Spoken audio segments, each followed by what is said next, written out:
Hello friends, இன்றைக்கி நான் வந்து மார்க்கெட்டுக்கு போய் 2 கட்டப்பை நிறையா வந்து காய்கறி வாங்கிட்டு வந்துட்டேன். காய்கறி பார்த்துக்கிட்டிங்கன்னா இதோட ரேட்டு மட்டும் கிட்டத்தட்ட 1200ரூபாலேருந்து 1300 வந்துருச்சு. என்னடா இவ்வளோ ரேட்டுன்னு பார்க்காதீங்க. கொஞ்சம் வருஷத்துக்கு முன்னாடிலாம் 500ரூபாக்குள்ளேயே நம்ம வந்து 2 கட்டப்பை நிறைய வாங்கிடுவோம். இப்போலாம் காய்கறி வாங்குறதுக்கு 1000ரூபாய்க்கு மேலே குறையாமல் வந்துடுது. அதுவும் எல்லா காய்கறியும் வாங்க கண்டிப்பாக வந்து 1000ரூபாய்க்கு மேலே வந்துடுது. நான் இப்படி தான் வந்து பேப்பரை விரித்து ஃபஸ்ட்டு வந்து எல்லாத்தையும் வந்து எல்லாத்தையும் வந்து கரெக்ட் பண்ணி வச்சுக்குவேன். அப்போ தான் நம்ம கவரில் போட்டு ஃப்ரிட்ஜில் வைக்க வந்து கரெக்டாக இருக்கும். இது வந்து இப்போ ஒரு கட்டப்பையோட அந்த காய்கறியில் உள்ளதை வந்து நான் ஒரு பேப்பரை விரித்து எல்லா காய்கறியும் வந்து தனித்தனியாக பிரித்து வச்சுக்கிட்டேன்.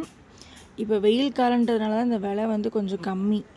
இதுவே மற்ற காலங்களில் இருந்தால் நமக்கு வந்து விலை வந்து ரொம்ப அதிகமாக இருக்கும். மற்ற காலங்களை விட வெயில் காலங்களில் வந்து நம்ம காய் வந்து நிறையா வாங்கலாம்.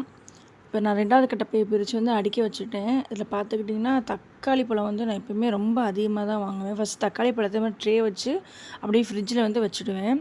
தக்காளி பழம் எப்போயுமே குறைஞ்சது 3 கிலோலேருந்து 4 கிலோ வாங்குவேன். ஏன்னா காய் எதுவும் இல்லாதப்ப சம்டைம்ஸ் வந்து காய் எதுவும் இல்லைன்னா நான் வந்து தக்காளி தொக்கு மாதிரி பண்ணி சாப்பாடோடு சேர்த்து சாப்பிட்டா நல்லாயிருக்கும்.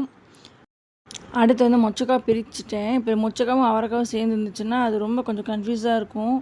பெருசாக கன்ஃப்யூஷன் இருக்காது, இருந்தாலும் அது கொஞ்சம் பிரித்து வைக்க கொஞ்சம் கஷ்டமாக இருக்கும்.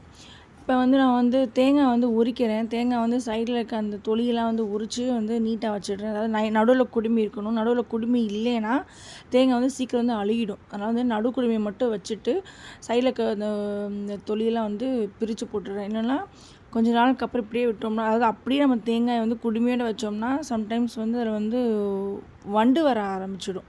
அதனால் இந்த மாதிரி வந்து தொலியை உரித்து வச்சுடுவேன் நான். அப்போ தான் உங்களுக்கு வந்து ஒரு வாரம் எனக்கு வந்து தாங்கும். இப்போ எல்லா காய்கறியும் தான் நீட்டாக வந்து அடுக்கி வச்சுட்டேன். இப்போ அடுக்கி வச்சுட்டதுக்கப்புறம் அதை கவர் பண்ணி நான் ஃப்ரிட்ஜில் வந்து ஸ்டோர் பண்ணி வச்சுருவேன். இந்த காய்கறி வந்து எனக்கு எல்லாமே வந்து ஒரு வாரம் வந்து தாராளமாக தாங்கும். மார்க்கெட் தூரமாக இருக்கிறதுனால இந்த மாதிரி மொத்தமாக நான் வந்து வாங்கி வச்சுட்றேன். Okay, bye friends.